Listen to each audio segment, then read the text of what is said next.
Bonsoir et bienvenue sur NTD Actualité. Le rapport d'une enquête parlementaire sur l'affaire des Uber Files de 2022 souligne les liens étroits entre Emmanuel Macron et Uber de 2014 à 2017, y compris après son élection à la présidence.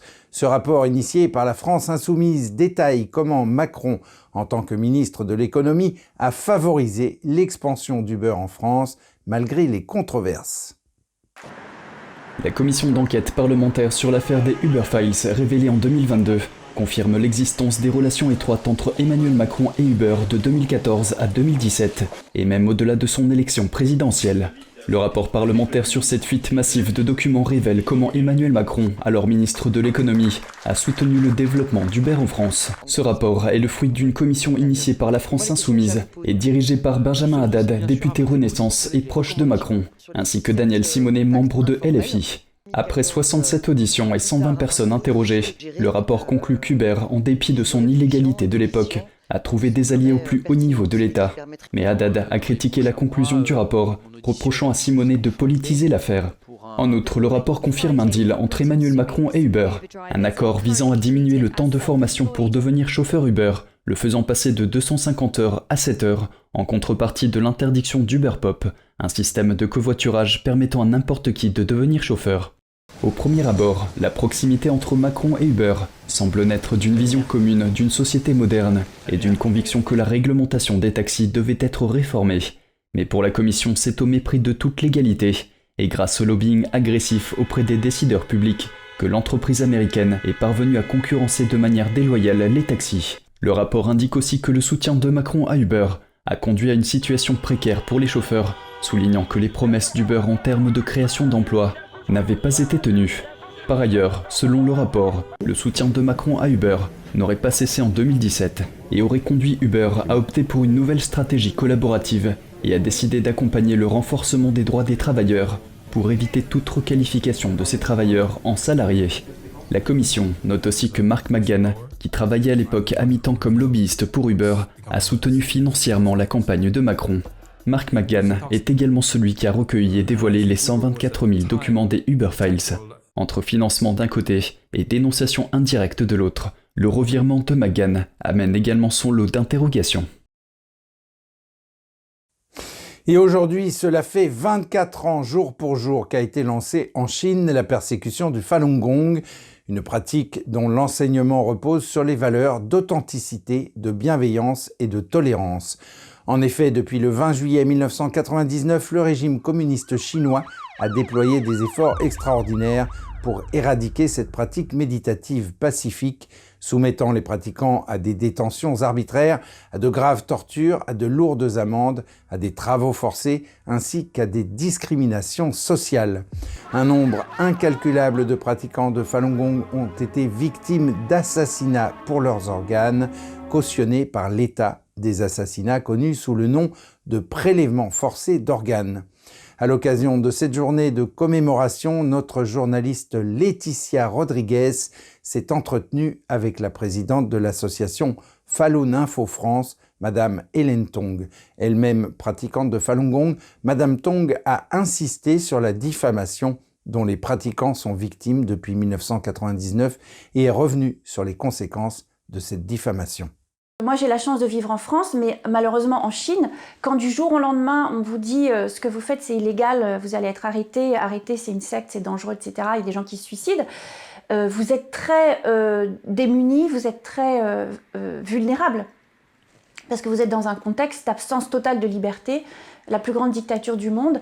Et donc, un certain nombre de pratiquants ont choisi de résister pacifiquement, d'informer, de résister à cette injustice, et certains malheureusement ont abandonné la pratique parce que c'était trop dur, la pression est trop forte. C'est difficile pour nous occidentaux d'imaginer la pression à laquelle ont fait face nos amis chinois à l'époque, en 1999. Cette campagne, les moyens mis en œuvre par les chaînes d'État, tous les médias officiels chinois, la pression des proches. Vous voyez, moi, la petite Française, j'ai vécu ça dans ma propre famille, alors qu'on est à des milliers de kilomètres de la Chine.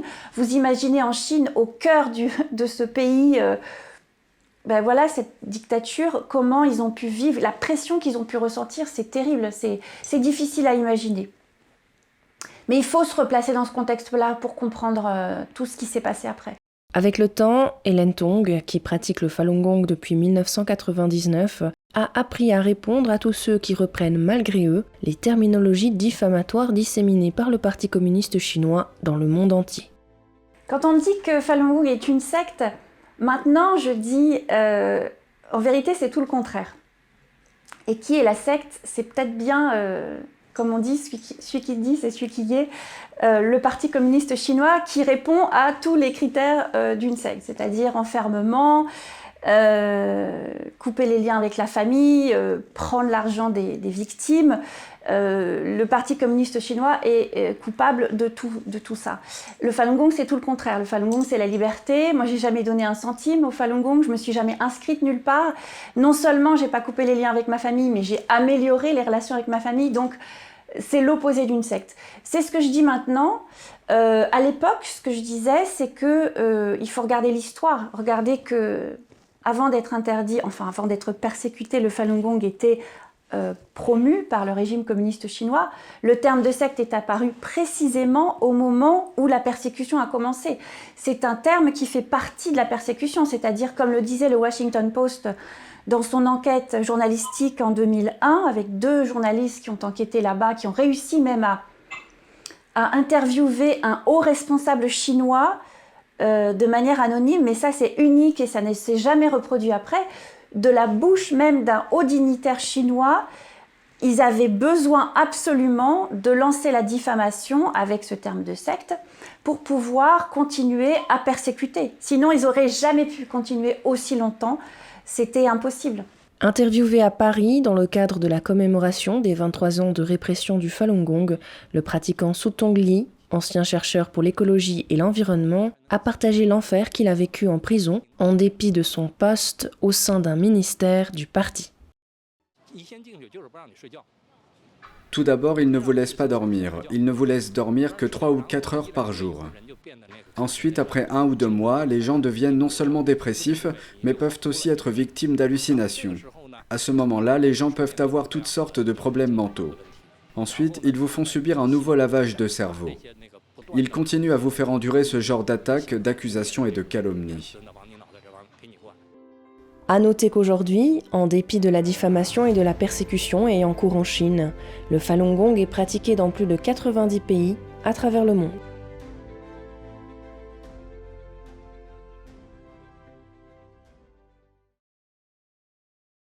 Et sans transition, le Premier ministre britannique Rishi Sunak a déclaré que le gouvernement avait l'intention de sévir contre la pratique des banques commerciales consistant à fermer le compte d'un client en raison de ses opinions politiques. Cette déclaration intervient après que les ministres conservateurs ont dénoncé le traitement réservé à Nigel Farage par la banque Coutts. Des députés conservateurs britanniques de haut rang ont fait pression sur Coutts et son propriétaire NatWest suite à la fermeture du compte de Nigel Farage par la banque privée parce que ses opinions n'étaient pas jugées conformes aux valeurs de la banque. S'exprimant lors de questions au Premier ministre mercredi, l'ancien secrétaire Brexit David Davis a accusé Coutts d'avoir menti sur la visibilité commerciale du compte de Farage dans des informations anonymes communiquées à la BBC au début du mois. Il a déclaré que la divulgation d'informations privées devait mettre en péril sa licence bancaire. Son compte bancaire a été fermé, non pas parce qu'il était un membre du PDP, non pas pour des raisons commerciales, mais parce que ses opinions ne correspondaient pas aux valeurs de la banque Coutts. Une discrimination politique à peine voilée, une action vindicative, irresponsable et antidémocratique. Le Premier ministre Rishi Sunak a promis d'utiliser de nouvelles mesures pour sévir contre les banques qui refusent de travailler avec des personnes considérées comme politiquement exposées. Nous avons l'intention de sévir contre cette pratique en renforçant les règles relatives à la fermeture des comptes. Mais en attendant, les gens peuvent s'adresser au service de médiation financière et je me réjouis de poursuivre le dialogue avec lui, comme le fait le chancelier. Avant les appels à l'intervention au Parlement, les ministres conservateurs ont dénoncé la façon dont l'ancien leader du parti du Brexit a été traité. La ministre de l'Intérieur, Suella Braverman, a tweeté « Le scandale Coutts expose la nature sinistre d'une grande partie de l'industrie de la diversité, de l'équité et de l'inclusion. » Selon un dossier que Farage a obtenu de Coutts, la banque a cité son tweet concernant une blague de Ricky Gervais sur les femmes transgenres et son amitié avec le joueur de tennis Novak Djokovic qui s'oppose à la vaccination contre le Covid. La banque a utilisé ces exemples pour signaler que Farage est xénophobe et raciste. Farage a déclaré que son expérience lui avait fait craindre que le Royaume-Uni ne se dirige vers ce qu'il a appelé un système de crédit social à la chinoise, où seules les personnes ayant des opinions acceptables peuvent participer à la vie de la société. Le chef du MI6, le service de renseignement britannique, invite les Russes frustrés par la guerre à fournir des renseignements. Il affirme que cela aidera à mettre fin à la guerre. De nombreux Russes sont confrontés au même dilemme et au même tiraillement de conscience que leurs prédécesseurs en 1968, lors du printemps de Prague. Je les invite à faire ce que d'autres ont déjà fait au cours des 18 derniers mois et à se joindre à nous. Notre porte est toujours ouverte. Nous traiterons leurs offres d'aide avec la discrétion et le professionnalisme qui font la réputation de mon service. Leurs secrets seront toujours en sécurité avec nous et ensemble, nous travaillerons pour mettre fin à l'effusion de sang. Il s'agissait d'un rare discours public du chef des services de renseignement britannique. Moore a déclaré que les Russes pourraient être amenés à coopérer avec le MI6 en raison de ce qu'il a appelé la décadence inexorable du gouvernement du président Poutine. Il a dit que cela a été démontré par la mutinerie du groupe Wagner en juin, disant que le chef de Wagner, Yevgeny Prigojine, bien qu'entièrement créé par Poutine, s'est quand même retourné contre lui. Il a également déclaré que si les mercenaires russes pouvaient se mutiner contre leur propre gouvernement, ils pourraient faire de même dans les pays africains où ils sont affectés, ajoutant que la Russie n'avait aucun intérêt dans la paix et la stabilité des nations africaines. Et le département américain du commerce a placé 2 sociétés de logiciels espions basées en Europe sur sa liste noire. Ces sociétés détenues par des citoyens israéliens ont suscité des inquiétudes en matière de sécurité nationale. Les sociétés inscrites sur la liste noire sont Intellexa SA en Grèce et son entité Intellexa Limited en Irlande, et Citrox AD en Macédoine du Nord, ainsi que son entité Citrox Holding CRT en Hongrie. Ces entreprises ne pourront plus mener d'activités commerciales ou effectuer des transactions avec des entreprises américaines. Cette restriction réduit leur capacité à accéder aux logiciels et aux technologies qu'elles pourraient utiliser pour développer des outils de surveillance. Selon les autorités, cette mesure s'explique par le fait que les entreprises diffusent des outils de piratage qui menacent la vie privée et la sécurité au niveau international. Selon son site web, Intellexa développe et intègre des technologies pour donner aux services de police et de renseignement les moyens de protéger les communautés. Citrox ne semble pas avoir de site web. Les rapports indiquent que ces 2 sociétés ont été liées à un certain nombre d'incidents présumés de surveillance. L'administration Biden suspend le financement de l'Institut de virologie de Wuhan. Cette décision fait suite à un examen de plusieurs mois qui a révélé que l'Institut de recherche chinois ne respectait pas les règles de sécurité fédérale.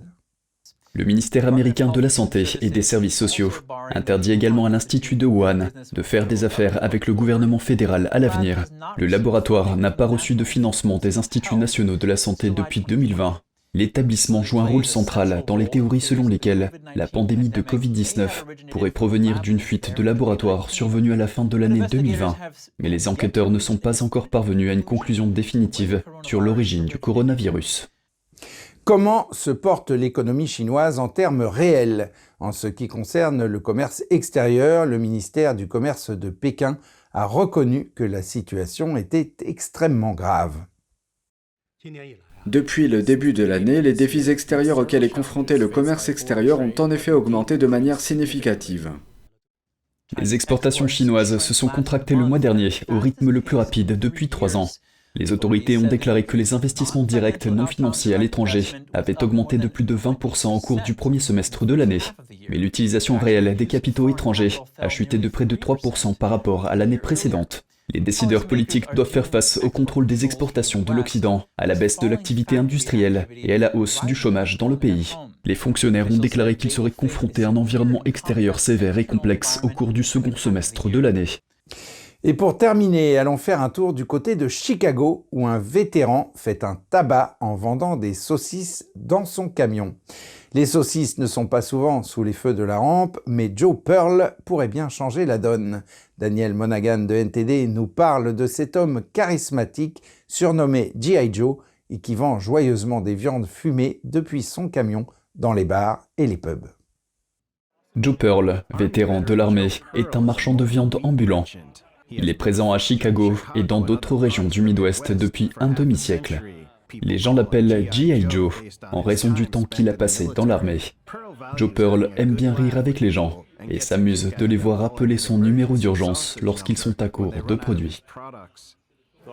J'aime mon travail, j'aime ce que je fais, je suis bon dans ce que je fais et je veux rendre les gens heureux, je veux leur donner le sourire. Il travaille régulièrement 16 heures par jour pour pouvoir partager la viande avec le plus grand nombre. Son père était également vendeur itinérant de saucisses. Il perpétue donc une tradition familiale. Mais Pearl pourrait bien être le dernier d'une race en voie de disparition, celle des marchands de viande ambulants. Cela fait 50 ans que je fais ça, donc cela fait partie de moi. Quand je partirai, ce sera tout. Mes enfants font d'autres choses. Pour Pearl, ce sont les petits avantages qui en valent la peine. Je rentre dans un endroit, les gens crient et hurlent « Le marchand de saucisses est là !» Ils sont assis sur les tabourets de bar ou autres, et je fais vibrer toute la salle. G.I. Joe peut être trouvé n'importe quel jour à Chicago, toujours prêt à vous rassasier et à vous donner le sourire. Daniel Monaghan, NTD Actualité. Ainsi s'achève cette édition. Merci de l'avoir suivi. Vous pouvez regarder tous les programmes de NTD sur Ganjing World, la plateforme 100% propre, en tapant www.ganjing.com/fr-fr ou en cliquant sur le lien qui se trouve sous la vidéo. Quant à nous, on se retrouve demain à 20h pour une nouvelle édition et d'ici là, je vous souhaite à toutes et à tous et au nom de toute l'équipe, une excellente soirée sur NTD.